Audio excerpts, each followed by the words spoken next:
On June 2009, a man checked into the Sligo City Hotel in Sligo, Ireland. Under the name Peter Bergman, he claimed to be from Austria and provided papers saying as much. The man was then found 4 days later, deceased on the rocks at Ross's Point Beach. The investigation that would go on to occur would leave the police and the nearby residents of Sligo confused and looking for answers for years to come. Because in that investigation, it would be proven that this Peter Bergman was not who he claimed to be, or rather, he wasn't anyone. The final 4 days of his life were caught on CCTV footage, showing him meticulously dumping his belongings, walking around the hotel, and exploring Sligo, almost as a ghost amongst humans. Was this the story of a terminally ill man who wanted to end his life on his own terms? Was this unidentified man the missing founder of Bitcoin? Or is there something even more nefarious beneath the surface? This is the depressing, unsolved mystery of the man who didn't exist, Peter Bergman. Every single year, an estimated 8 million people are reported missing around the globe. Now, some of these disappearances can be explained with logic and reasoning. Some people might be kidnapped, some people sadly might be trafficked, some people disappear on their own accord. But other cases, like the man in today's video, are unexplainable. They have no grounding in reality, and even today, with our modern technology, we still can't decide who this man was, where he came from, and how he ended up on the beach. But in order to make sense of any of it, we have to start back at the beginning and tell the story leading up to his death. What makes this case so unique is that his entire whereabouts were captured on footage on security camera the last 4 days that he was alive. Yet, even though there is footage of literally 80% of the things he does, that 20% that's not under the footage makes the mystery that much more unexplainable. This man, calling himself Peter Bergman, checked into the Sligo City Hotel on the afternoon of June 2009. Earlier in that same day, he was spotted at the Ulster bus station. At the station, he was wearing a black shoulder bag and a small carry-on bag, and after boarding the bus for Sligo and arriving there, he then took a taxi to the hotel he checked into. Upon approaching the desk, he paid for his stay in cash, and he gave the clerk the name Peter Bergman. The address he provided was this. I'm not going to try to pronounce it, I don't want to butcher it. And he claimed this address was from Vienna, Austria. However, as you heard from the intro of this video, it would go on to be discovered that every single detail that I just told to you and that he told to the clerk was false. But let's not get ahead of ourselves. As seen in the CCTV footage, the man was not trying to be secretive on the surface.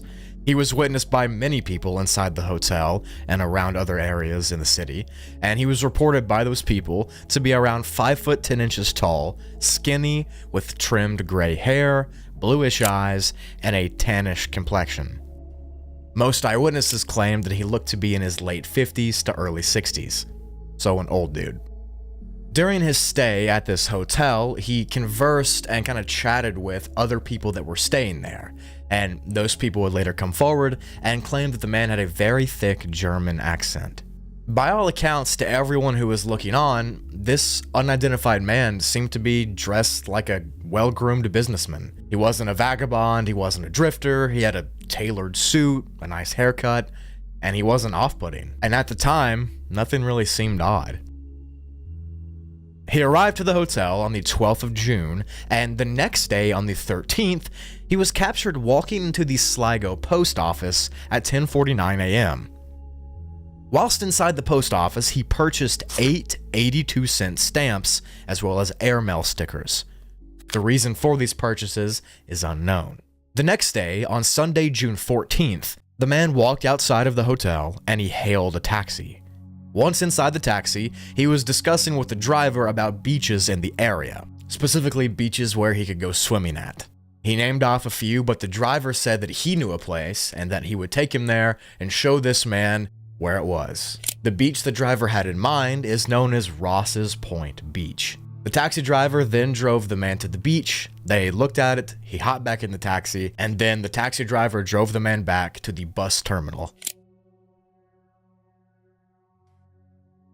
Throughout this entire duration and the entire stay at the hotel, every single day, several times a day, the man was captured on footage walking out of the hotel room and out of the building with a purple bag in his hand. The man would leave the hotel with this bag full of items and then come back and the bag wasn't in his hand. He had slipped it into his pocket. This would go on to occur multiple times every single day to the point where the clerks at the hotel would start to notice. And every day like clockwork, he would walk outside the hotel with that bag full of stuff and he would return with no bag visible. The next day on June 15th, the man walked into the hotel lobby and asked if he could check out later in the day, claiming he had some errands to run first. The clerk thought nothing of that because sometimes people would ask for later stays if their bus was delayed or their train was delayed, so again, no red flags.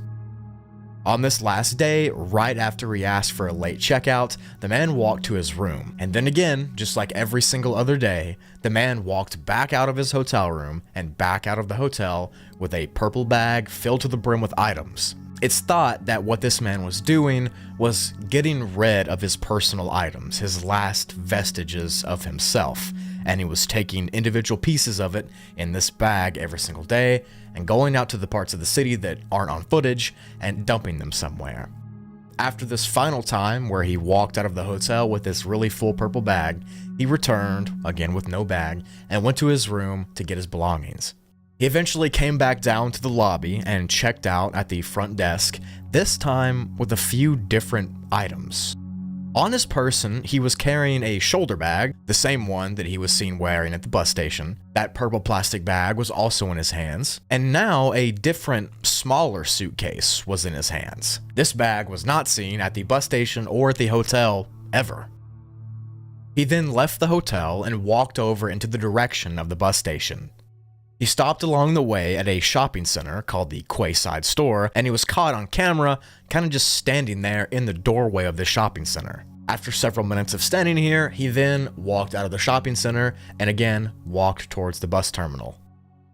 At 1:38 p.m., he got to the bus station and he ordered a cappuccino and a toasted ham and cheese sandwich. However, at the time between him leaving that shopping center and arriving at the bus terminal, he disposed of one of his bags somewhere. He was missing a bag, and no cameras picked it up. While he's in this little cafe at the bus station eating his food, he pulled out a couple pieces of paper from his pocket and he began to read them and scribble or write on them. Once he got done eating and drinking, he got it from the table, he tore the paper in half, and then he put it in the garbage bin right there. At this point, he boarded a bus heading to Ross's Point Beach. So to catch you up to speed and to make sure you're not missing anything in this case, this man arrived at a hotel, gave a fake name, a fake identity, and said he was from a fake place. He then checked into the hotel room and would leave periodically every single day, multiple times a day, with a bag full of stuff, and he would return with nothing in the bag. On his final day of staying there, he did it again, and then he left the hotel with a bag that he didn't come to the hotel with, only to walk to the train station and kind of aimlessly walk around the town, as you can see from the footage, arrive at the train station, drink a coffee, get a snack, and pull out a piece of paper, only to write on it and then throw it away. All of these moves that this man was making were either nonsensical or so well thought out that they appear to be nonsensical. Throughout the investigation of this man's disappearance and trying to solve who he was, the police around the area said that he knew what he was doing, because the way he walked, the way he explored the city, the way he kind of moved around hinted to the fact that he knew how to avoid cameras and he knew how to not get caught on them. And he did just this whenever he wanted to, and at this point in the story, he's now headed to Ross's Point Beach. The next time he was seen was on the beach by a few witnesses that evening. Several people saw him standing there because he looked out of place. He was dressed in black dress attire and was bare feet on a beach, which is usually not what you go to the beach with. He had a newspaper under his arms and his bags on him. A couple friends saw him standing in ankle-deep water, kind of just staring into the sunset right in front of him, as if he was trying to soak up the final moments of this sun. 30 minutes later, another couple of people saw him standing a little bit further out in the water, once again, standing in the direct path of a low-setting sun. A direct ray covered his entire body, and he was simply standing and staring out into the ocean at this sun. This is the last confirmed time that the man was seen alive.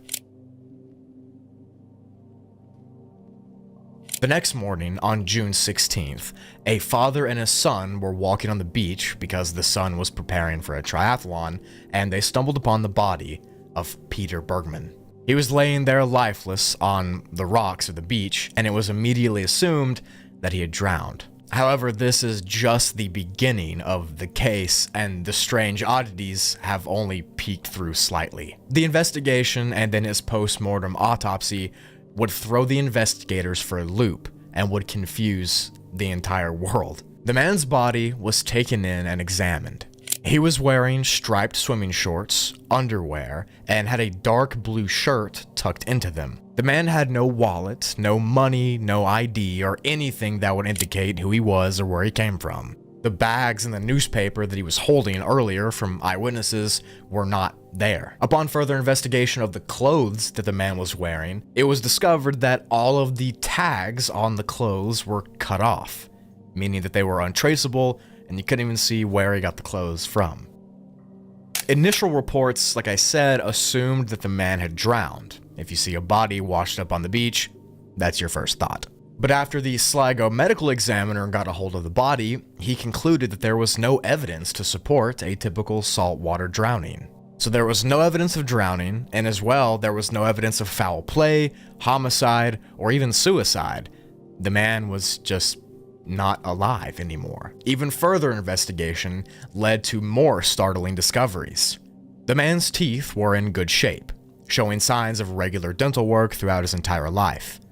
He even had a full gold tooth on the back right side of his mouth. But what was more interesting is what's deeper inside of his body. Analysis showed that the man was in terrible health. He had signs of advanced prostate cancer, as well as signs of heart disease.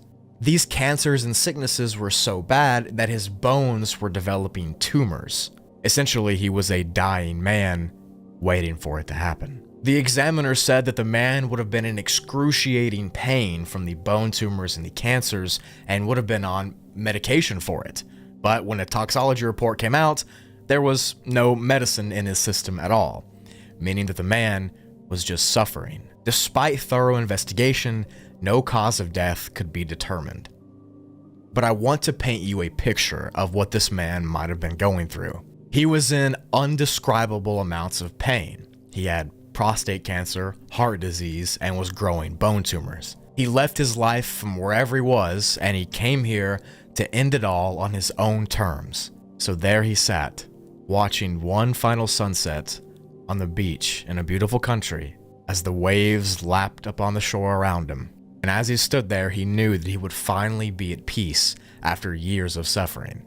And he chose dying alone, watching the sunset, over gasping for air in a hospital bed. To this day, the man remains unidentified. No family, no friends, no job, no fingerprints, no DNA samples. Nothing has popped up to indicate who this man was. There is no information and no findings on where he dumped his property in those little bags. There's no information about anything. It's as if he did not exist. But I truly believe that this was a dying man, a ghost among the living. And when you watch this CCTV footage, you kind of get that feeling that he knows he's just walking around his last few moments. It's as if his final wishes were to unburden himself from anything that tied him to this world. He wanted to fade away, he wanted to disappear, he wanted to go into the great beyond with no strings attached. He wanted to be forgotten, he wanted to fade away forever. And ironically, in doing that, he cemented himself to never be forgotten because of the way he did it. Life is full of those little eccentricities like that. When I began researching for this case, I came into it with the idea that this guy was some sort of like foreign spy, or was some sort of like mobster, and he was trying to lay low and somebody put a hit out on him and they put his body there. Or he was somehow murdered. But after doing the research and watching all these documentaries about him, I believe he knew he was dying, I believe he knew he was in great pain, and he didn't want to cause anybody even a fraction of that. And who can blame him? When I die, I'd like my last moment to be watching the sunset over the ocean as I lay on the beach. There are several other theories as to who this man might be that also deserve to be talked about, and that's what this section's for. The theory I've told you this entire time, that he was a terminally ill man who knew he was going to die, and he came here to do so, that's what I personally believe. Not that you care or ask, I'm a YouTuber, what do I know? One theory is that Peter Bergman is actually the missing Bitcoin founder, Satoshi Nakamoto. In 2008, Satoshi Nakamoto released the Bitcoin white paper, which of course changed the world. He's marked with being the first creator of the coin, and he actually owns 5% of all total Bitcoin, which totals to several billions of dollars worth. But sometime after 2009, Nakamoto vanished. He disappeared from the public eye completely, and friends and family and the public have no idea where he went, if he's still alive, what he's doing, or anything. When you compare what Nakamoto looks like to what Peter Bergman looks like, they kind of share some similarities. They're both older men, they both have tanner complexions, and they both kind of walk around the same. But obviously Nakamoto is Asian, right? And Peter Bergman was from Austria, or so he said, and he had some kind of German accent. So unless Nakamoto had a really killer German impression, I don't think these are the same people. Although the timelines do match up, and it would be very interesting that the founder of the currency that changed the world died alone with nothing to his name on a beach. I don't know. Some theorize that the man was some kind of German spy who either was excommunicated or fled the country. People who believe this theory cite the fact that he cut the tags off of his clothes and was knowledgeable enough to dump his items in places that would never be found. People say that that is spy training, or they're taught that, and that his behaviors match those who participate in espionage. Which, might be true. He did do some strange things to the viewers like us, but maybe he was trained as a spy, and that's why he did those things, and I don't know. Maybe the way he died was by consuming some untraceable poison from a tooth or something. It's unknown. Whatever the case is, whoever Peter Bergman is, I believe he truly wanted to fade away and leave this world with no ties to it. Whatever happened in his life, whatever led up to this sickness, whatever caused this pain, it didn't matter to him anymore. He wanted to be faceless, he wanted to be nameless, and he went out doing just that. Nobody wants to die alone under chemotherapy in the hospital. He took a stand against death, and he made it wait until he accepted it. And if that was his intention, then he truly succeeded. Death comes for us all, but those who don't fear it never truly die.